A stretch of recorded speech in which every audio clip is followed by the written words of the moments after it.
നമസ്കാരം, എല്ലാവർക്കും എൻ്റെ യൂട്യൂബ് ചാനലിലേക്ക് സ്വാഗതം.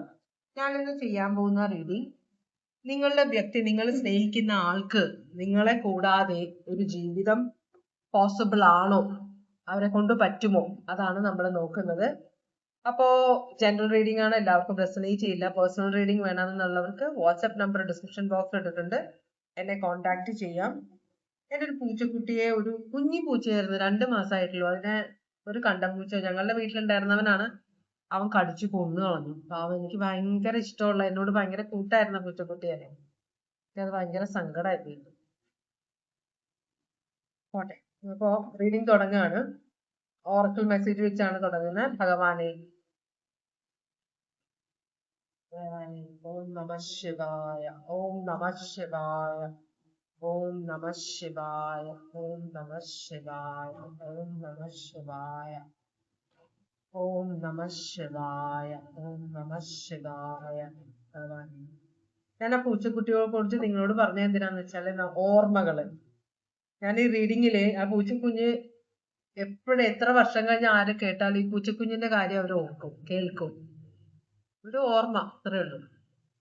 ഓക്കെ, അപ്പൊ 2 കാർഡാണ് ഇവിടെ വീണിട്ടുള്ളത്. ഭഗവാനെ, ഒന്നാമത്തെ പറയുന്നത് ഭയങ്കര അഡിക്ഷൻ ആണ്, നിങ്ങൾക്ക് എന്തോ ഒരു കാര്യത്തിൽ ഭയങ്കര അഡിക്ഷൻ ഉണ്ടെന്ന് പറയുന്നുണ്ട്. രണ്ടാമത്തെ കാർഡില് നമ്മൾക്ക് അഡിക്ഷൻ തോന്നുന്ന മിക്ക കാര്യങ്ങളും നമ്മൾക്ക് നല്ലതല്ലാത്തതായിരിക്കും. നമ്മൾ ഒബ്സഷൻ ആയിട്ട് വരുന്നത്, നമ്മൾക്ക് അഡിക്ഷൻ ആയിട്ട് വരുന്നത്, ആ സാധനങ്ങൾ നമ്മൾക്ക് അധിക കാലം ഗുണം ചെയ്യാത്ത കാര്യങ്ങളായിരിക്കും, വളരെയധികം ദോഷം നമുക്ക് കൊണ്ടുവരുന്നതായിരിക്കും. അതുകൊണ്ടാണ് അതിന്റെ കൂടെ തന്നെ meditation, discover your true self എന്ന് പറഞ്ഞ കാർഡ് വന്നേക്കെന്ന് വെച്ചാല്, നിങ്ങൾ മെഡിറ്റേറ്റ് ചെയ്യുക. നമുക്ക് ഓരോ കാര്യങ്ങളോട് ആസക്തി വരുമ്പോൾ ആ കാര്യം നമ്മൾക്ക് ഗുണം തരുമോ ദോഷം തരുമോ, നമ്മൾ അതിന്റെ കൂടെ പോയി കഴിഞ്ഞാൽ നമുക്ക് എന്തൊക്കെ പ്രശ്നങ്ങൾ ഉണ്ടാവും. അപ്പൊ ഡീപ്പായിട്ട് നമ്മൾ ആ ഒരു അവസ്ഥയെ കുറിച്ച് ചിന്തിക്കണം എന്നാണ് ഇവിടെ പറയുന്നത്, കേട്ടോ. അപ്പൊ ഈ 2 കാർഡുകളുമാണ് വന്നിട്ടുള്ളത്. ഓൾറൈറ്റ്, അപ്പൊ നമ്മള് ആദ്യം നോക്കാൻ പോകുന്നത്, നിങ്ങൾ സ്നേഹിക്കുന്ന ആൾക്ക് നിങ്ങളോടുള്ള ശരിക്കുമുള്ള ഫീലിങ്സ് എന്താണെന്ന് നോക്കാം.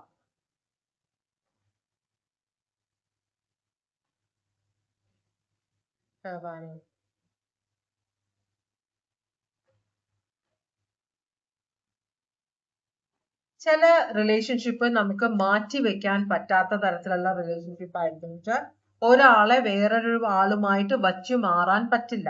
ചില റിലേഷൻഷിപ്പില് പോയാള് പോയി, നമുക്ക് വേറെ ആളെ ജീവിക്കണ്ടേ മുമ്പോട്ട്, അപ്പൊ നമ്മൾ വേറെ ആളെ സ്വീകരിക്കുന്നു. അങ്ങനെ 2 തരം ആളുകൾ ഉണ്ടാവും. നിങ്ങളുടെ ആളെങ്ങനെയാണ്, നിങ്ങളല്ലാതെ ആ വ്യക്തിക്ക് തന്നെത്താനെ ജീവിക്കാൻ പറ്റുമോ, അതാണ് നമ്മൾ നോക്കുന്നത്. ഭഗവാനെ, ഇവർക്ക് നിങ്ങളോടുള്ള ഫീലിങ്സ് എന്താണ്, അതാണ് നമ്മളുടെ ആദ്യത്തെ ചോദ്യം.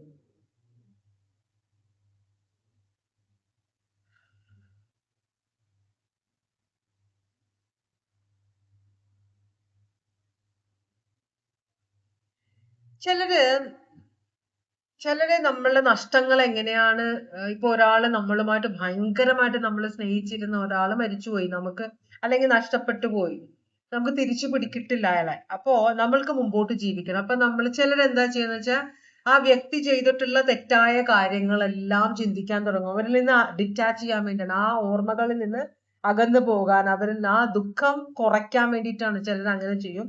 അവര് അതിൽ നിന്ന് നെഗറ്റീവ് എക്സ്പീരിയൻസസ് മാത്രം അതിനകത്ത് ഓർക്കും. ചിലര് പോസിറ്റീവ് ഓർത്ത് ഭയങ്കരമായിട്ട് സങ്കടപ്പെടും. എന്തായാലും നമുക്ക് ഒരാള് നമ്മളുടെ അടുത്ത് പോയി കഴിഞ്ഞാൽ അയാളുടെ കൂടെ നമുക്ക് മരിക്കാൻ പറ്റില്ല, അല്ലെ? നമ്മള് മുമ്പോട്ട് ജീവിക്കാനുള്ളതിന് വഴി നോക്കുകയാണ് ചെയ്യുക. അപ്പൊ ഇവിടെയുള്ള ഒരാള്,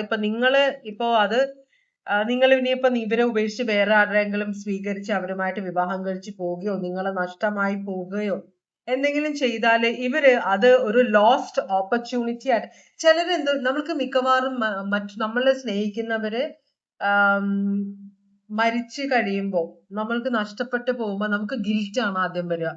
നമുക്ക് ആ അവസരത്തിൽ ഒന്നും ചെയ്യാൻ പറ്റിയില്ലല്ലോ, അവരെ രക്ഷിക്കാൻ പറ്റിയില്ലല്ലോ എന്നൊരു ഓർമ്മയാണ് നമ്മളെ കൊല്ലുക. മനസ്സിലായോ? ആ ഗിൽറ്റാണ് നമ്മളെ ഭയങ്കരമായ സങ്കടത്തിലേക്ക് കൊണ്ടുപോവുക. അവരുടെ ഓർമ്മകള്, അവരെ നമുക്ക് രക്ഷിക്കും. ഇപ്പൊ കൂടെയുള്ള ഒരാൾ അസുഖം വന്ന് മരിക്കാൻ, നമ്മൾ എല്ലാ വഴിയും നോക്കിയിട്ടും ഒന്നും ചെയ്യാൻ പറ്റിയില്ല. അപ്പൊ നമുക്കൊരു നിസ്സഹായതയാണ് അവിടെ കാണുന്നത്. പക്ഷെ നമുക്ക് ഒന്നും ചെയ്യാൻ പറ്റുന്നില്ല അതൊരു ഗിൽറ്റായിട്ട് നമുക്ക് മാറും. അങ്ങനെയുള്ളവരുണ്ട്. അതാണ് നമ്മളെ കൊല്ലുക, അതാണ് നമ്മളെ ജീവിതം തന്നെ നശിപ്പിച്ചു കളയും. ഈ വ്യക്തി അങ്ങനെയുള്ള വ്യക്തിയല്ല. സ്നേഹിക്കുമ്പോൾ സ്നേഹിക്കും, പക്ഷെ ഒരു സാധനം നഷ്ടപ്പെട്ടു കഴിഞ്ഞാൽ അതിന്റെ പുറകെ പോകുന്ന ഒരു സ്വഭാവമുള്ള ആളല്ല നിങ്ങളുടെ കൂടെയുള്ള ആള്. ആ വ്യക്തി ഓക്കെ, നഷ്ടപ്പെട്ടു പോയി, എനിക്കൊന്നും ചെയ്യാൻ പറ്റിയില്ല അവിടെ, പക്ഷെ എന്ത് ചെയ്യാനാണ്, ഞാൻ ആ നഷ്ടം ആക്സെപ്റ്റ് ചെയ്യുകയാണ് എന്ന് പറഞ്ഞിട്ട് ആ വ്യക്തി മുമ്പോട്ട് പോകുമെന്നാണ് പറയുന്നത്. ഇവിടെ കാപ്രിക്കോൺ സോഡിയാക് സൈൻ ആണ്, നെഗറ്റീവ് ആയിട്ടാണ് വന്നേക്കുന്നത്. അപ്പോ ഈ വ്യക്തിക്ക് മനസ്സിൽ ഭയങ്കര സങ്കടമുണ്ട്, ഭയങ്കരമായ നിരാശയുണ്ടാവും, ഭയങ്കരമായ സങ്കടം ഉണ്ടാവും. പക്ഷേ മുമ്പോട്ട് ജീവിക്കണം. ഇതൊരു സർവൈവർ ആണ് ഈ വ്യക്തി നിങ്ങളുടെ കൂടെ ഉള്ളത്. അപ്പൊ മുമ്പോട്ട് ജീവിക്കണമെന്നുണ്ടെങ്കിൽ ചില ഓർമ്മകള് നമ്മള് കണ്ടില്ല, കേട്ടില്ല, ഓർക്കാതിരിക്കാൻ ശ്രമിക്കുക. വേറെ കാര്യങ്ങളിൽ നമ്മൾ ഇൻവോൾവ് ആവുക. അപ്പൊ നമുക്ക് കുറച്ച് നമ്മളുടെ ദുഃഖം മാറും.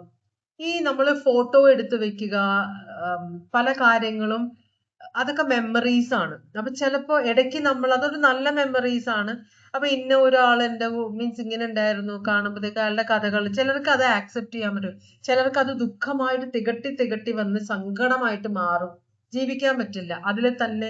എൻ്റെ ഒരു ഫ്രണ്ടിന്റെ അങ്കിള് മരിച്ചു പോയിട്ട്, എന്ന് വെച്ചാൽ ഹസ്ബൻഡ് മരിച്ചു പോയിട്ട് എത്രയോ വർഷമായി, 10-15 വർഷമായി. ഇപ്പോഴും ആ അങ്കിളിന്റെ ഫോട്ടോ വെച്ചിട്ട് അതിൽ നോക്കിയാണ് എപ്പോഴും ഇരിക്കുക. അത് ചെറുതായിട്ട് ആന്റിക്ക് ഒരു മെന്റൽ പ്രശ്നമുണ്ട്. അപ്പൊ ആ ഓർമ്മകളിൽ നിന്ന് വിട്ടു പോകാൻ ആന്റി ആഗ്രഹിക്കുന്നില്ല. അപ്പോ അതുകൊണ്ട് തന്നെ ആന്റിക്ക് മാനസികമായ പ്രശ്നങ്ങളൊക്കെ ഉണ്ടാവുന്നുണ്ട്. അപ്പോ പലരും പലതരത്തിലാണ് നഷ്ടങ്ങളെ തരണം ചെയ്യാൻ ശ്രമിക്കുന്നത്. ചിലർക്ക് തരണം ചെയ്യാൻ പറ്റാറില്ല, അവർ അതിനകത്ത് പെട്ടുപോകും. ഈ കാണിക്കുന്ന വ്യക്തി അങ്ങനെയല്ല. ഈ വ്യക്തി ഒരു സർവൈവർ ആണ്. വിഷമമുണ്ട്, സങ്കടമുണ്ട്, ഗിൽറ്റ് ഉണ്ട്, എനിക്കൊന്നും ചെയ്യാൻ പറ്റിയില്ല എന്നൊരു ചിന്തയുണ്ടെങ്കിലും ഈ വ്യക്തി മുമ്പോട്ട് പോകാൻ ശ്രമിക്കുമെന്നാണ് പറയുന്നത്. ആ അവസ്ഥയെ ആക്സെപ്റ്റ് ചെയ്ത് മുമ്പോട്ട് പോകാൻ ശ്രമിക്കുമെന്നാണ് പറയുന്നത്. മനസ്സിലായോ? അപ്പൊ അങ്ങനത്തെ ഒരു ക്യാരക്ടറാണ്, അങ്ങനത്തെ ഒരു ഫീലിങ്സ് ആണ് നിങ്ങളോട്. എല്ലാവരും എത്ര അധികം ആത്മാർത്ഥം ജീവിക്കുമ്പോ ഭയങ്കരം, നിങ്ങളുടെ കൂടെയുള്ളപ്പോ ഭയങ്കരമായിട്ട് നിങ്ങളെ കെയർ ചെയ്യുന്ന, നിങ്ങളെ നന്നായിട്ട് നോക്കുന്ന, നിങ്ങളില്ലാതെ ജീവിതം ഇല്ലാത്ത ഒരാളാണ്. പക്ഷേ നിങ്ങളെ നഷ്ടപ്പെട്ടു പോയാല് അതുപോലെ തന്നെ ഈ വ്യക്തി അത് ഒരു സൈഡിലേക്ക് മാറ്റി വെക്കുമെന്നാണ് പറയുന്നത്. എത്ര ഇമ്പോർട്ടൻസ് ഉണ്ട് ഈ വ്യക്തിക്ക്, ഈ വ്യക്തിയുടെ ജീവിതത്തിൽ ഈ വ്യക്തിക്ക് നിങ്ങൾ എത്രത്തോളം ഇമ്പോർട്ടന്റ് ആണ്, എത്രത്തോളം ഇമ്പോർട്ടൻസിന്റെ മലയാളം മനസ്സിലായില്ലേ? ഞാൻ പറഞ്ഞു വരുമ്പോൾ അത് കുളമാവും, അതുകൊണ്ട് ഞാൻ പറയുന്നില്ല. അപ്പൊ എത്രത്തോളം ഇമ്പോർട്ടൻസ് ഉണ്ടെന്നാണ് നോക്കുന്നത്.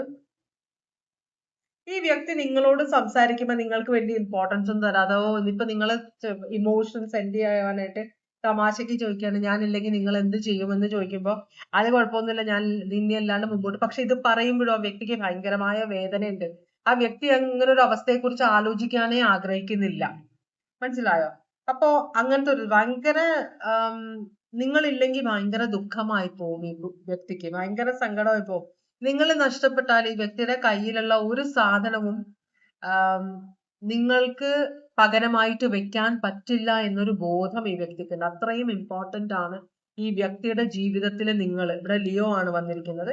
അത് പക്ഷെ നിങ്ങളോട് പറയുമ്പോൾ, നിങ്ങൾ ചോദിക്കുമ്പോൾ, അപ്പൊ നിങ്ങൾ വിചാരിക്കേണ്ട, ഓ വ്യക്തിക്ക് ഞാൻ പോയാലും കുഴപ്പമൊന്നുമില്ല. കാരണം അങ്ങനെയാണ് ഈ വ്യക്തി നിങ്ങളോട് ചിലർക്ക് സ്വന്തം ഫീലിങ്സ് പ്രകടിപ്പിക്കാൻ അറിയില്ല. പിന്നെ നിങ്ങളെ എത്രത്തോളം സ്നേഹിക്കുന്നുണ്ടെന്ന് ഈ വ്യക്തി നിങ്ങൾ ചോദിച്ച് ഈ വ്യക്തി പറയുമ്പോൾ അത് വളരെ ചീപ്പായിട്ടാണ് ഈ വ്യക്തിക്ക് തോന്നുക.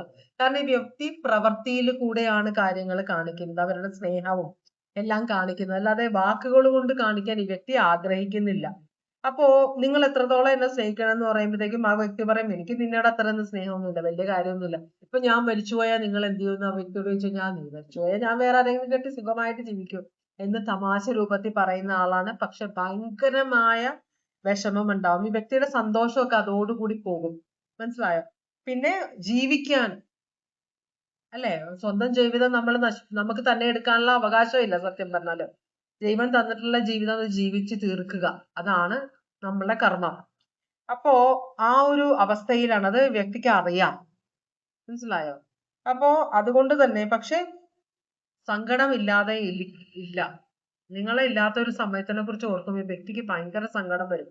ഇത് ലിയോ സോഡിയാക് സൈൻ ആണ്. അപ്പോ വ്യക്തിയുടെ പണവും പ്രശസ്തിയും ഒന്നും പിന്നെ നിങ്ങളില്ലാതെ ഈ വ്യക്തിക്ക് അതൊന്നും ഒരു ബാധകമല്ലായിട്ട് മാറും. അങ്ങനെ ഒരു അവസ്ഥയിലേക്കാണ് ഈ വ്യക്തി പോകാൻ പോകുന്നത്. പക്ഷെ അത് വളരെയധികം സങ്കടം ഉണ്ടെങ്കിലും ആ ഒരു അവസ്ഥയെ ആക്സെപ്റ്റ് ചെയ്തിട്ട് മുമ്പോട്ട് പോകും, അങ്ങനെ ഒരു അവസ്ഥ വന്നാല് എന്നാണ് ഈ വ്യക്തി പറയുന്നത്. പക്ഷെ നിങ്ങളോട് ഒരിക്കലും ഇത് തുറന്ന് പറയില്ല എന്നാണ് പറയുന്നത്. ഇത് നിങ്ങളുടെ ട്രൂ ലവ് ആണോ? ഈ വ്യക്തി നിങ്ങളുടെ ട്രൂ ലവ് ആണോ? അതാണ് നമ്മളുടെ അടുത്ത ചോദ്യം.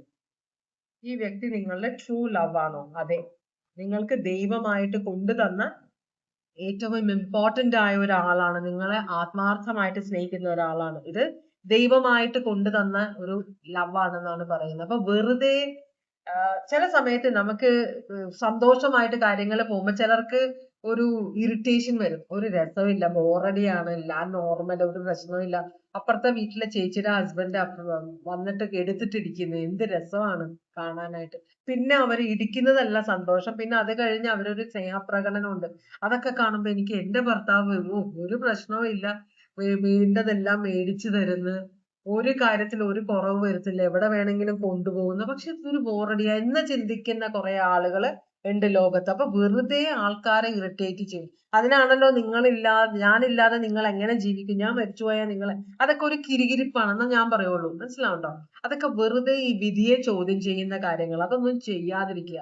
നമ്മള് ദൈവമായിട്ട് നമുക്ക് നല്ല സമാധാനമായിട്ടുള്ള ഒരു ജീവിതം തരുമ്പോ നമ്മളുടെ ഉള്ളിലുള്ള ഈ ഒരു നെഗറ്റീവ് എനർജി കൊണ്ട് നമ്മൾ വെറുതെ വ്യക്തിയെ ഇറിറ്റേറ്റ് ചെയ്ത്, അത് സ്ത്രീ ആയാലും പുരുഷനായാലും, അപ്പുറത്തെ ചേട്ടൻ എന്തൊക്കെയാ കാണിക്കണം, നിങ്ങൾ ഇതൊന്നും കാണിക്കില്ല, അപ്പുറത്തെ ചേച്ചി എങ്ങനെയാണ് ആ ചേട്ടനോട് പെരുമാറുന്നത്, നീ എന്താ ഇങ്ങനെ എന്ന് ഒരു ദ്രോഹവും ചെയ്യാത്ത ഭർത്താക്കന്മാരോടും ഭാര്യമാരോടും ഗേൾഫ്രണ്ട്സിനോടും ബോയ് ഫ്രണ്ട്സിനോടും പലരും ചോദിക്കാറുണ്ട്. അത് പക്ഷെ വളരെ കഷ്ടമാണ്. ഇവര് പ്രതികരിക്കാൻ അറിയാഞ്ഞിട്ടല്ല, പക്ഷെ ഇവര് നിങ്ങളെ മനസ്സിലാക്കിയിട്ടുണ്ട്, നിങ്ങളുടെ കുറവുകൾ ഇവർക്ക് അറിയാം. അപ്പൊ ഇതൊക്കെ അവരെ ആക്സെപ്റ്റ് ചെയ്തിട്ടാണ് നിങ്ങളുടെ കൂടെ നിൽക്കുന്നത്. അപ്പൊ ആവശ്യമില്ലാതെ വിധിയെ ചോദ്യം ചെയ്യാൻ നിൽക്കരുത്, അത് പിന്നീട് പണിയാവും. പിന്നെ ഇവിടെ വന്ന് ടാരോ റീഡിങ് ഇങ്ങനെ പറ്റി ഇനി തിരിച്ചു വരുമോ എന്നൊരു സിറ്റുവേഷനിലേക്ക് നിങ്ങൾ പോകരുത് കേട്ടോ. അപ്പോ നല്ലൊരു റീഡിംഗ് ആണിത്. കിട്ടിയത് കൊണ്ട് സന്തോഷത്തോടെ ജീവിക്കാൻ ശ്രമിക്കുക കേട്ടോ. ഭയങ്കര നല്ലൊരു റിലേഷൻഷിപ്പിലാണ് നിങ്ങൾ നിൽക്കുന്നത്. ചിലർക്ക് നെഗറ്റീവ് വരണം ജീവിതത്തിൽ, അങ്ങനെ ആഗ്രഹിക്കുന്നവരാണ് നമ്മള്. ഡ്രാമ ആഗ്രഹമുള്ളവര് ഈ ഡ്രാമ കാണാനും മറ്റുള്ള ചിലര് തമ്മിൽ അടിക്കുന്നത് കാണാൻ, ഇങ്ങനെ രണ്ടുപേര് വഴക്കിടുമ്പോ ചുറ്റും നിന്ന് ആൾക്കാരെ എൻജോയ് ചെയ്യും അല്ലെ, അത് കണ്ടു നിൽക്കും. അങ്ങനെയുള്ള കുറെ പേരുണ്ട്, അവർക്ക് ഡ്രാമ ഇഷ്ടമാണ്. ഈ TV സീരിയലുകളില് അമ്മായിയമ്മയും മരുമകളും തമ്മിലുള്ള പോര്, നാത്തൂനും തമ്മിലുള്ള പോര് കണ്ടിട്ട് അതിന്റെ കൂടെ എൻജോയ് ചെയ്ത് അതിനു വേണ്ടി കമന്റ് അടിക്കുന്ന കുറെ ആളുകളുണ്ട്. അവര് ഡ്രാമ ആഗ്രഹിക്കുന്നവരാണ്. അവരുടെ ജീവിതത്തിൽ ഡ്രാമ ഇല്ലാതെ വരുമ്പോ അവർക്കൊരു ഫ്രസ്ട്രേഷൻ വരും, മനസ്സിലായി? അപ്പോഴാണ് അവര് സ്വന്തം ജീവിതം നശിപ്പിക്കാൻ നോക്കുക. ആ ഡ്രാമ ജീവിതത്തിലേക്ക് കൊണ്ടുവരാൻ നോക്കും, ഒരു രസം അതിനു വേണ്ടി മാത്രം. അപ്പൊ അപ്പോഴാണ് പണി കിട്ടുക. അപ്പൊ നമ്മള് യുക്തിബോധത്തോടെ ദൈവത്തിനോട് താങ്ക്സ് പറഞ്ഞിട്ട്, എന്റെ വീട്ടിൽ സമാശ്വസിക്കാണ് വേണ്ട, അപ്പുറത്തെ വീട്ടിലേക്ക് എന്തൊരു പ്രശ്നമാണ്, അങ്ങനെയാണ് ഇങ്ങനെയാണ്, എന്റെ വീട്ടിൽ അതൊന്നും ഇല്ലല്ലോ ഭഗവാനെ, താങ്ക് യു എന്ന് പറഞ്ഞ് സമാധാനത്തോടെ ജീവിക്കാൻ ശ്രമിക്കുക കേട്ടോ. നിങ്ങളുടെ റിലേഷൻഷിപ്പിൽ ഒരു പ്രശ്നവും ഇല്ല. ആർക്കൊക്കെ ഇത് റെസനേറ്റ് ചെയ്തെന്ന് എനിക്ക് അറിഞ്ഞുകൂടാ, എന്തായാലും റെസനേറ്റ് ചെയ്ത ആളുകളുടെ ജീവിതത്തിൽ ഒരു പ്രശ്നവും ഇല്ല എന്നാണ് പറയുന്നത്. അപ്പൊ പ്രശ്നങ്ങൾ ഉണ്ടാക്കാൻ നിൽക്കരുത്. ഇവിടെ ലിയോയും കാപ്രിക്കോണുമാണ് സ്ട്രോങ് ആയിട്ട് വന്നത്. അപ്പൊ ഇതോടുകൂടി ഞാൻ ഈ റീഡിംഗ് ഇവിടെ വെച്ച് നിർത്തുകയാണ്. ഇതുവരെ എന്റെ റീഡിംഗ് കണ്ടുകൊണ്ടിരുന്ന എല്ലാവർക്കും വളരെയധികം നന്ദി. ഭഗവാൻ എല്ലാവർക്കും സന്തോഷവും സമാധാനവും സംതൃപ്തിയും സമൃദ്ധിയും ആയുരാരോഗ്യ സൗഖ്യവും അനുഗ്രഹിച്ചു തരാൻ ഇടയാകട്ടെ എന്ന് ആശംസിക്കുന്നു. വീണ്ടും ഒരു റീഡിംഗുമായിട്ട് വരാം. എല്ലാവരും സേഫ് ആയിട്ടിരിക്കുക. Take care. Bye bye.